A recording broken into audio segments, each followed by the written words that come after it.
জাতীয় অর্থনীতির বর্তমান চ্যালেঞ্জ, সম্ভাবনা এবং সম্মিলিত অগ্রগতির রূপরেখা নিয়ে খোলামেলা আলোচনা করতে সিলেটে শুরু হয়েছে বিএনপির বিজনেস ডায়ালগ। সেখানে আছেন প্রতিনিধি কামরুল ইসলাম মাহি। বিস্তারিত জানতে যুক্ত হচ্ছি তার সঙ্গে। মাহি, বিএনপির যেই বিজনেস ডায়ালগ নামে যে আলোচনাটি, সেই আলোচনায় নেতাকর্মীদের উপস্থিতি কেমন দেখছেন?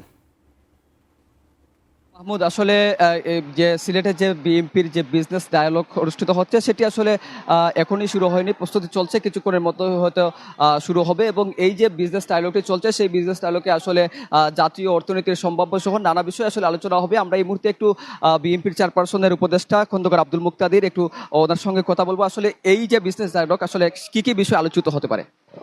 আমাদের জাতীয় অর্থনীতির সমস্যা, বিভিন্ন চ্যালেঞ্জগুলি, সম্ভাবনা কি আছে, এবং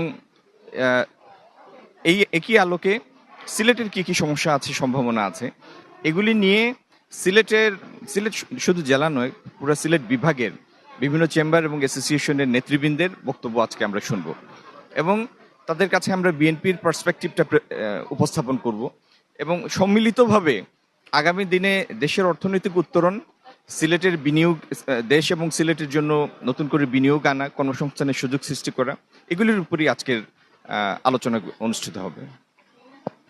মাহমুদ, সিলেটের অর্থনীতি এবং জাতীয় অর্থনীতির যে বিষয়টি সেটি আসলে আজকে এই আলোচনায় আসলে প্রসঙ্গ হিসাবে উঠবে। এই প্রোগ্রামে আসলে প্রধান অতিথি হিসাবে থাকার কথা রয়েছে বিএনপির স্থায়ী কমিটির সদস্য এবং সাবেক বাণিজ্য মন্ত্রী আমির খসরু মাহমুদ চৌধুরী। ইতিমধ্যেই সিলেট বিভাগের বিভিন্ন স্তরের নেতাকর্মীরা এবং ব্যবসায়িক নেতৃবৃন্দরা কিন্তু অনুষ্ঠান স্থলে আসা শুরু করেছেন। মাহমুদ।